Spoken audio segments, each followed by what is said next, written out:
Hi, my name is Leroy Herring. We welcome you to another podcast as we continue our discussion on the grace of God. Right before we started to film, I had on a work shirt and I wanted to change to a more appropriate shirt for filming. So I made the comment to Philip, which does all the filming, all the editing, and all the production work for the podcast. I made the comment, I'm going to step in the phone booth. And his reaction was, the current generation would have no idea what you're talking about. And that is so true on so many different levels. If you're probably less than 40, you may not have any idea what that comment was about. You would have to research it. It's obviously about when I was coming up, there was a program called Superman, and Clark Kent would step in the phone booth and he would come out as Superman, totally changing. But unless you had that experience, you would not have the reaction that Philip had. And I told him I was going to use that as the introduction because today's program we're talking about, again, the true gospel, whether it's performance or identity, as it relates to the cross. So much of Christianity in the modern church places no relevancy on the cross of Christ. Yes, they know something about it, they've heard about it, but it is not of centrality to their doctrine. It is not centrality to their belief. It does not take the very pinnacle of what Christianity is about. It is something that, yes, I know Jesus suffered and died, but what were the effects of that suffering and that death? If you think about it, Paul's ministry was strictly focused on what effect the crucifixion of Christ on the cross, what effect that event had on Christianity. Now, most people will say, well, I've heard that all my life. I know what you're fixing to say, know what you're talking about. Let's put it this way.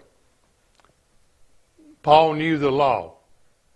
Paul grew up Hebrew of Hebrews. He knew everything that was supposed to be going on as far as what you were supposed to do. But the Holy Spirit took him to the desert for 3 years.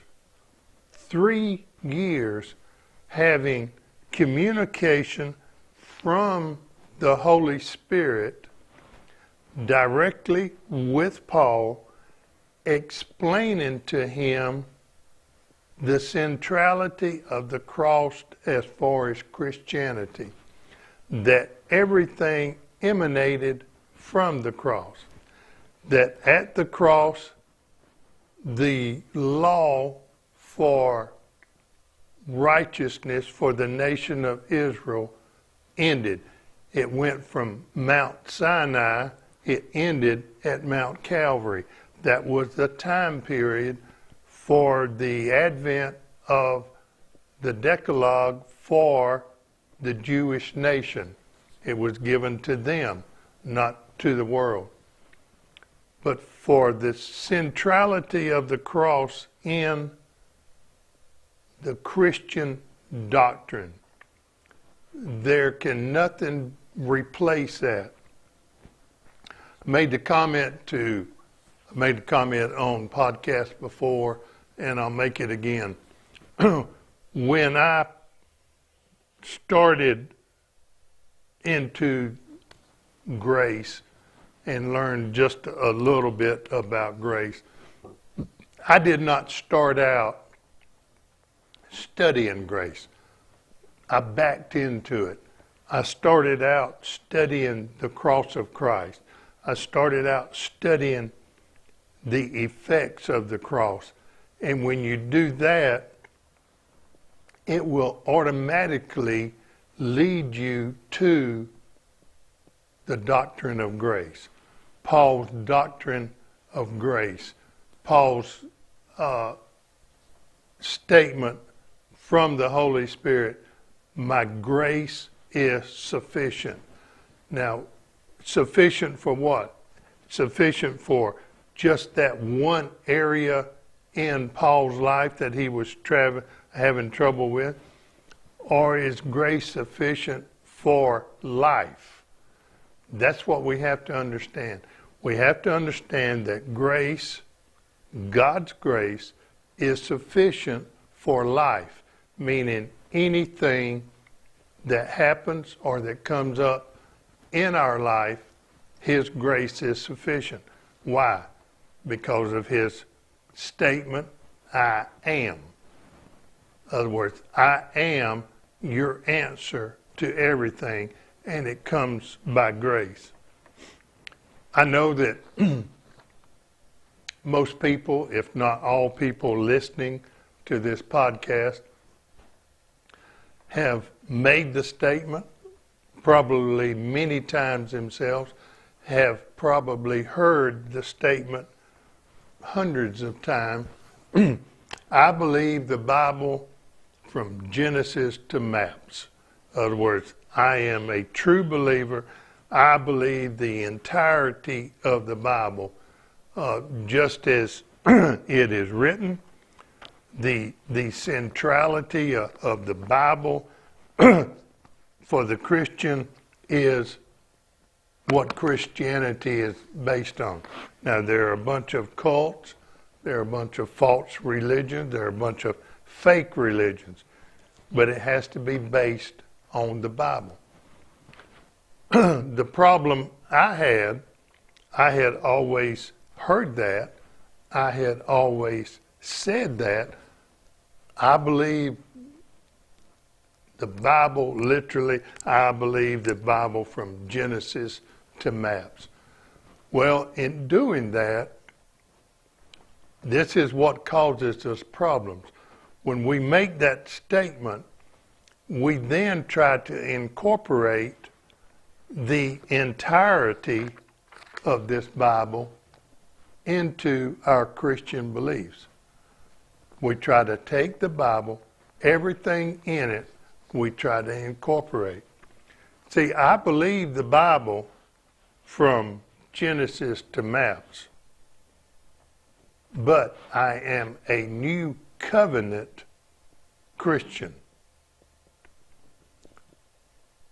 Jesus said to his disciples before he went to the cross, this is the blood of the new covenant.